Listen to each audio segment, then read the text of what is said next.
thanks everybody for being here. This is our first community call. A lot has happened over the past month, even though the past week has been a little bit more quiet.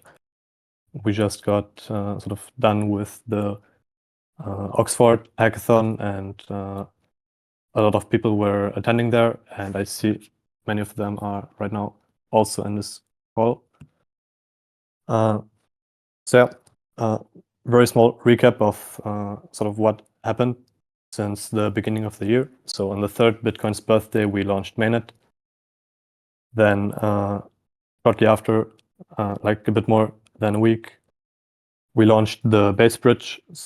So actually people sort of could start actually exchanging the token. And then shortly after that, we launched the Curator DAO, which is the regulating entity of the network, because we learned from many other protocols that if you just make it like doors wide open, then that attracts a lot of hard to make sense of complexity, a lot of malicious behavior. So the Curator DAO is like a DAO that can sort of expand itself on the fly. It can manage its members. It's mostly consistent of core community members, and they initially review everybody who wants to join the network as an agent or module. Then we got like various agents, module applications approved by the Curator DAO, and then we launched the allocator platform, which is like a permissionless web platform or stake to allocate incentives among agents.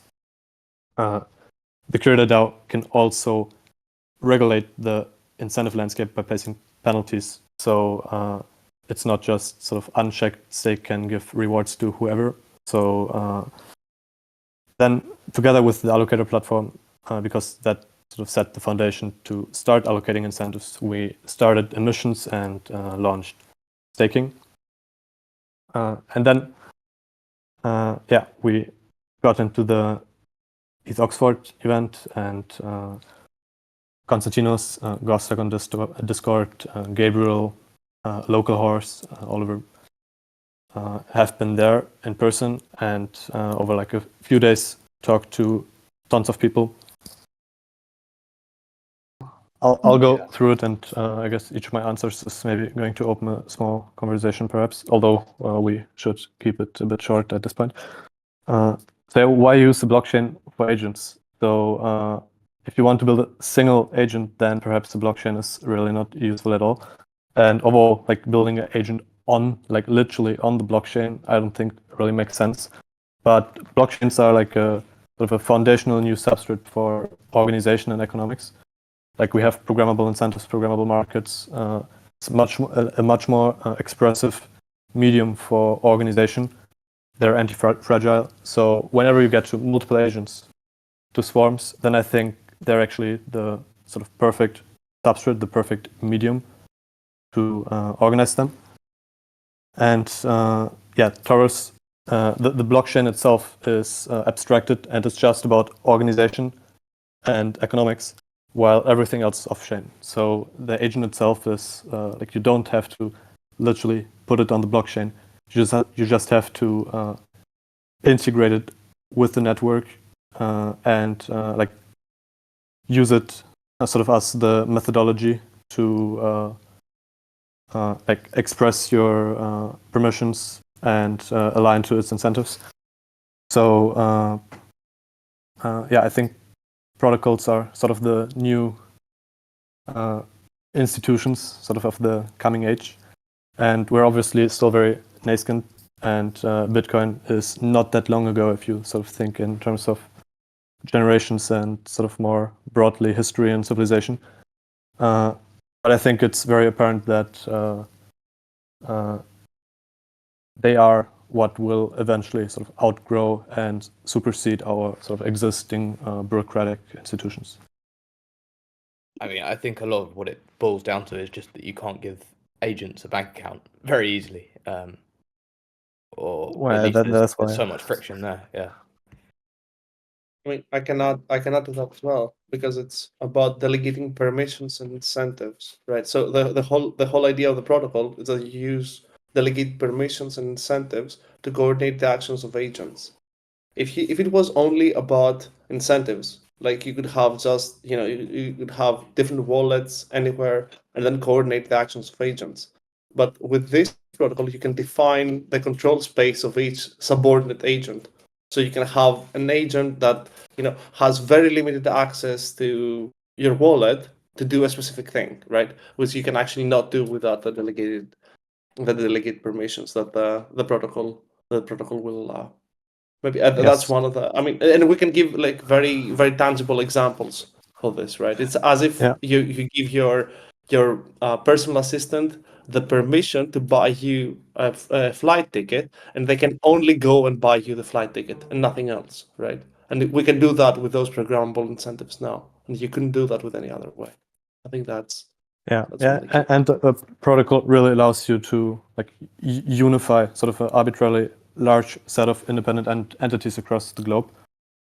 Like it's truly like a basically web scale economic alignment, which hasn't been possible before. And we're very, very, very high conviction on this being inevitable, and hopefully we can play a meaningful role in sort of building the core concepts and infrastructure to seed sort of functional models that can then be mimicked by the rest of the world and actually like meaningfully accelerate the whole thing. Because I would be very sad if it takes another decade for this to really come to any like meaningful economic place where it's beyond speculation. What sets Torus apart from other agent projects? So currently, most agents they're like basically have like a closed backend and are essentially operated, and there isn't sort of much actual of the sort of crypto principles currently sort of embedded in them. So in Torus, every sort of part of the system is essentially like a constantly evolving open backend with a market competition where there's unbound specialization and unbound optimization, meaning there's no constraint on how can this problem be solved, sort of what is sort of the maximally granular way that you can specialize. So it basically is like very permeable for competence to flow upwards. Like yes, it is about like many different like permission and incentive hierarchies, but actually every level of that hierarchy is open market in itself and is constantly under competition.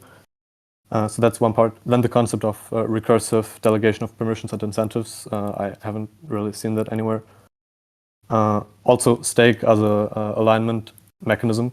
Like if everything emerges from the stake root, that means that actually everything in the end has to align back to stake, like the selection pressures at the root cascade like across the whole graph. So it's kind of like a scale agnostic alignment mechanism, and I think scale is like a lot of sort of. I think stake is needed to be able to accomplish alignment at hyperscale and actually fit with sort of the existing thermodynamic god, as we call it, of capitalism. But then this actually makes capitalism, in a sense, like much more expressive, and you can also start to like price in more value dimensionality into your measurement, into your systems, so we can actually kind of make capitalism in that sense like higher resolution and more sort of information centric. Then the other thing is to like build this meaningfully, I think you have to do a L1, and because otherwise on like existing, like if we would be building this like on Ethereum base or any other thing, implementing the like programmatic composable permissions, the recursive delegation, all of these concepts, we would be facing so much bottleneck that I don't think it could really sustain. So I'm currently not familiar with another like L1 that is directly targeted for agents and autonomous forms. And also another cool aspect of the system is that it has this innate gravity towards synergy, where basically every part of the system is incentivized to be used and like sort of to be more dependent on by other parts of the system, meaning there's basically like specialized, but also in their niche, generalized, quote unquote, organs forming that swarms can depend on, and that basically makes it us. I mean, it's an emergence-centric system, so of course it's always difficult to bootstrap these, but once it's sort of sufficiently populated, then it really creates this very, I think, prosperous dynamic where there is a very large benefit to being on the network just for sort of having it pre-solve all these things for you and being sort of there to optimize against whatever sort of problem constraints you set. Then next question. Do you have a roadmap? I mean, yeah, we do. We haven't really publicly like released a roadmap like many other projects do. But I mean, we have been pretty clear that we want to build the V1 that actually like implements all of these permissions concepts, and also like what I shared earlier in this call, that we will first implement the weight-based recursive emission delegation, and afterwards we also have a roadmap after that, which we don't want to drop the source on quite yet, but perhaps we'll release sort of a more official roadmap in the future.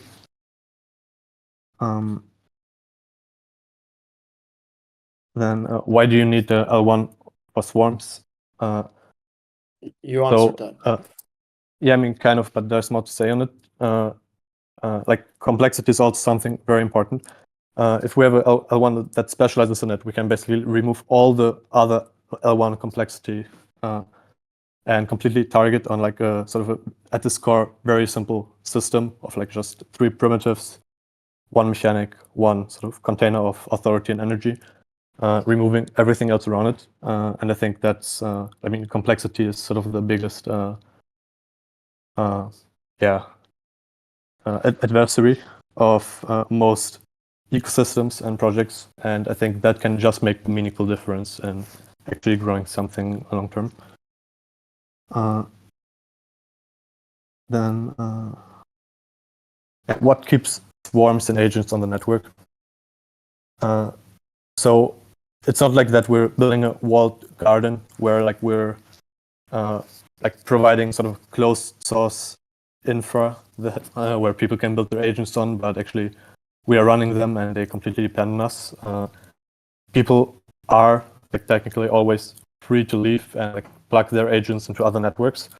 However, because we're like going for this, I guess like super organism, like specialization organs and sort of swarms sharing dependencies and sort of complementing each other.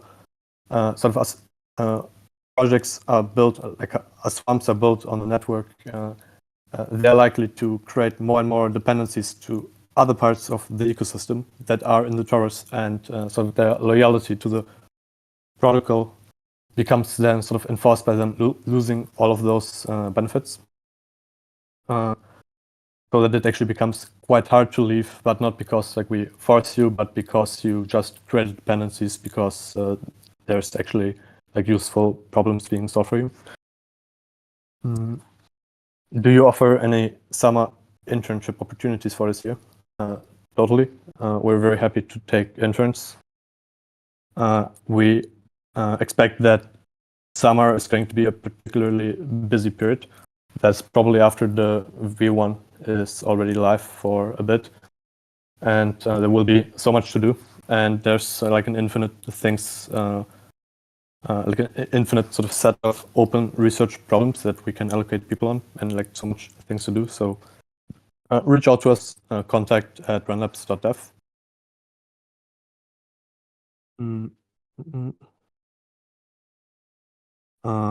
What's the relationship between Torus substrate and OpenTensor subtensor? A lot of the code is identical. Like I wonder who asked this question. Do you want to respond to Tensor? Yes.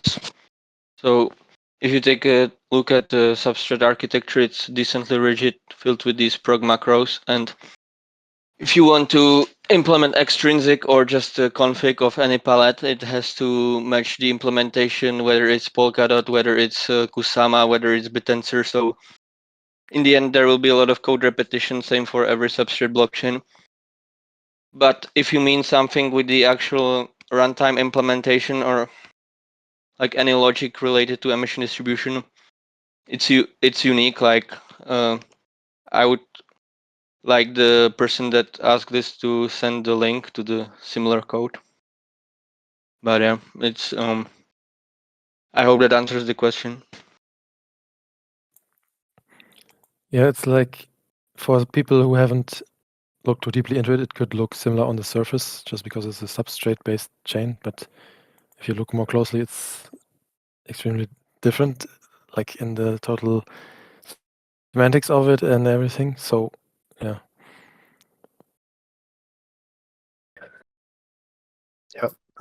As someone who wants to get involved and has coding experience, how can I make something to start getting rewards?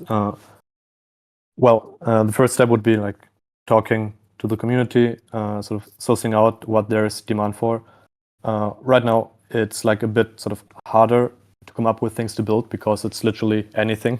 But sort of soon after the first swarms are running, like behind each swarm, there's going to be like this perpetual optimization and specialization process that's recursive. So there's going to be like, it's going to be much easier to see where there's a direct need or like a direct problem that is competed on.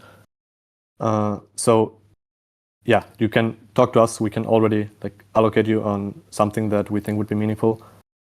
But latest when like the swarms are running, it's like you wouldn't have to talk to us to know what to do. Also, there's right now already the memory organ. Maybe Oliver can talk on that, which actually is in some capacity already what I described. Yeah. Before that, I wanted to say something else. That there are like different people came up to me during the ETH Oxford hackathon with ideas for potential agents or apps, and some of them were more like Torus vision adjacent and some less. Like, yeah, I would say that apps or agents that are purely user facing, they wouldn't be such good ideas initially, like to build to have it on Torus. Is like more stuff that would interact with other agents as well, or has at least the potential to also serve other agents like through some kind of API. Or so like if you think about coming up with ideas for agents that you can build and earn rewards on, that wouldn't be swarms. It would be some agents that provide some useful function either to other agents or to the ecosystem, but not exclusively to human users through a web UI, let's say. And yeah, there are different categories of those. And we also have a document that we wrote earlier about potential ideas what people can build. And we can circulate it. I will post it in the side chat again. And basically, if you think about the near future of agents interacting with each other on Torus and incentivizing each other, the kind of use cases that would like emerge, like there are different reoccurring patterns between them, like agents managing their own wallet, for example, or agents using some external data sources to make decisions, or like so like if you build a proof of concept agent that does certain things that you can predict or imagine that other agents would also want to do in the near future, pretty soon, that would already be like a cool agent to launch, and others would incentivize it to like, for example, like if you have like a agent that interacts on social media but also manages its own wallet or does some kind of trading or investing on its own, that would be kind of cool as a proof of concept. and or like taking inspiration from these like these bounties that we had. Like there are so many different ways you could analyze Twitter data or other kind of data and feed it to other agents in a machine readable way and stuff like that. So yeah, there's like, and we can have like during these, I guess we'll have regular community calls in regular intervals, so we could talk more about different ideas to give to people for what they could build. But for now we have like this document, but yeah, we can all, like, if you ask in the general channel, someone can also reply you there.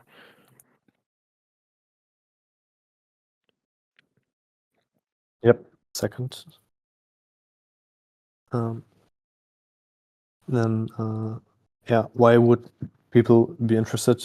Well, I think, like, again, crypto is quite clearly the right substrate for swarms and agents and overall sort of the future of coordination systems, and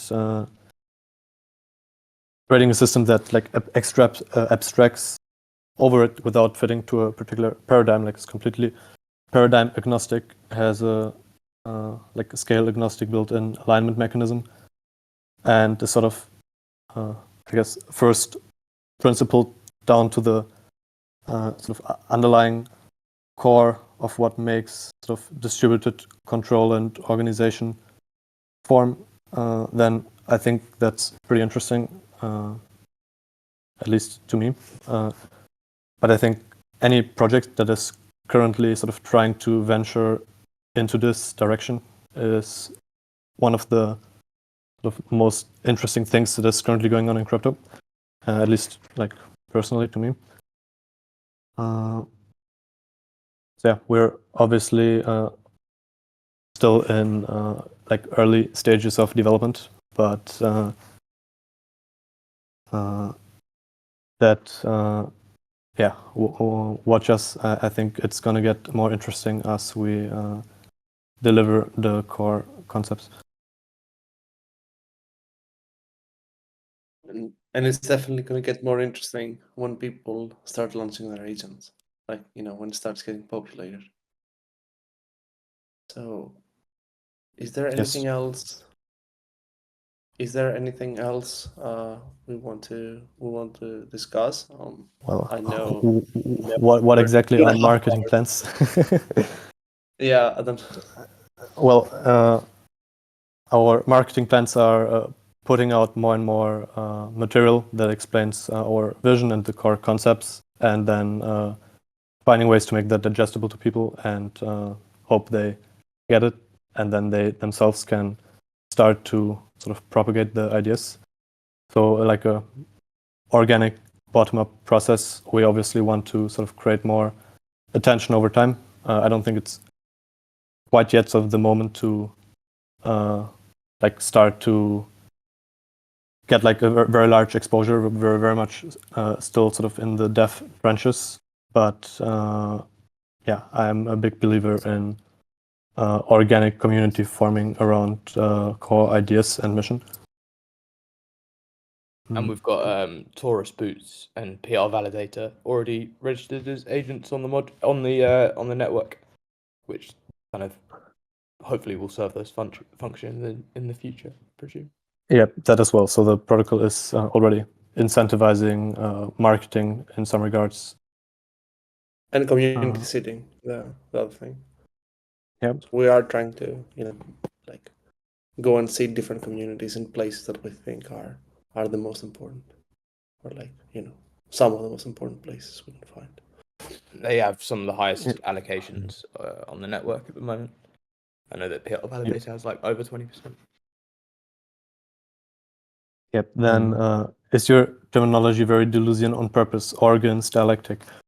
Well, I mean, I can understand that it might be a bit confusing. Like we have taken this like organism analogy because I think that's a very sort of interesting mimetic frame on the ecosystem. Like there's actually a lot of like high-level similarities where like the body itself is like this multi-scale competency architecture where like each region has like its own option space and has like other higher levels above it that it sort of is bottom-up aligned to.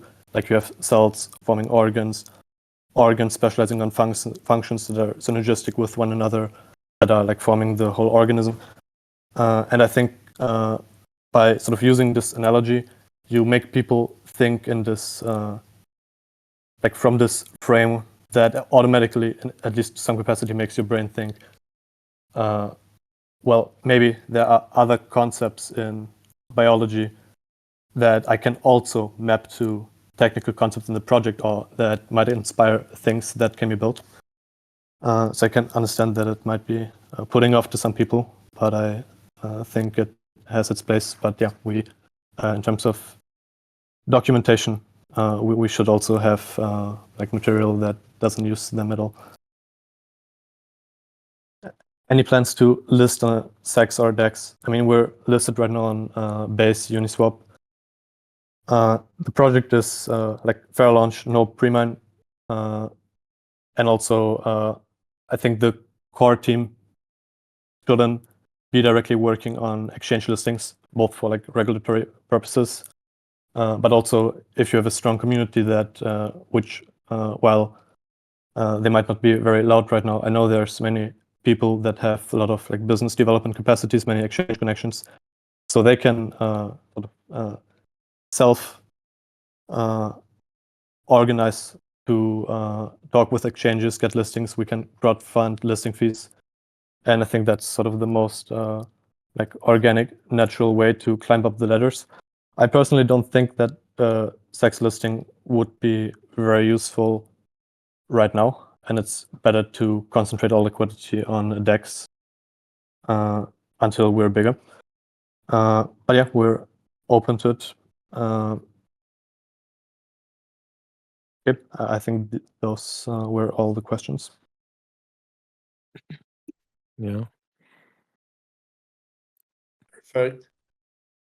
So again, we're gonna do something similar to that on a slightly different note. Maybe in a couple of weeks' time. Do keep, we will let you know well in advance. The next one will most likely be around like elaborating on the larger scale projects that are gonna be built on Torus rather than this weekend project. That's what you saw. So like and many of them were impressive for weekend projects, but like now we're gonna see more of a long-term vision from some of the same teams.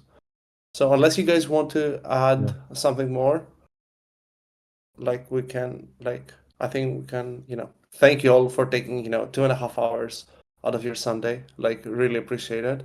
We will keep you posted for the distribution of the awards. And we have like for the airdrops, we have like all the wallets, and for the awards, we'll keep you posted exactly on how we'll coordinate amongst us, and we'll keep you posted exactly on how to do it. And we should probably also mention again that we have this grant application form where people who want to build more complex projects who can apply to receive grants. And I'll post that again right now in the chat here. It's perfect. So And if we you will have a want separate to, community call about those. yes. So what that practically means is that you describe in the form your project, and then we guarantee that you will be getting a certain amount of stake, which translates a certain percent of the emissions, which translates to a fixed, number of tokens per month. So you can kind of plan and know, and like also you can have different milestones, right? So you can have, if you achieve some ambitious goals, maybe your emissions will double or triple, etc. So it's and that's the form Oliver just mentioned. That's what it's for. Yeah. So and people who have already submitted the form, we will have a separate community call, like 1 or 2 weeks from now, I think, to talk more about those projects, right? The grants. yeah, that's that were that's submitted, the other community call 2 weeks from now. So we'll let everyone know, and then they will prepare like a longer, like kind of a presentation of their vision on how why should the network stake them, right? Why should the network allocate resources on them? And then we'll get back to them like with feedback if they need to change anything and what how much they should be incentivized. And we'll be in contact with the teams individually as well if they fill out the form. Yes. So that you don't have to wait 2 weeks and have something. You'll know what Yeah, to do. we'll set goals like individually in the meantime. Perfect. So again, Timo, Honza, if nothing more, thank you all very much, and we'll keep in touch, and we'll see you again in the next community call in a couple of weeks' time. And keep tuned for the in-person events. If anyone is based in London, Cambridge, Oxford, we'll be hosting a lot of in-person events there. So I know many of you are based there. So okay, see you next Thanks time. so much, guys. Bye. Yep. Thanks everybody for attending, and see you. Bye bye. Thanks for hosting, guys. Cheers.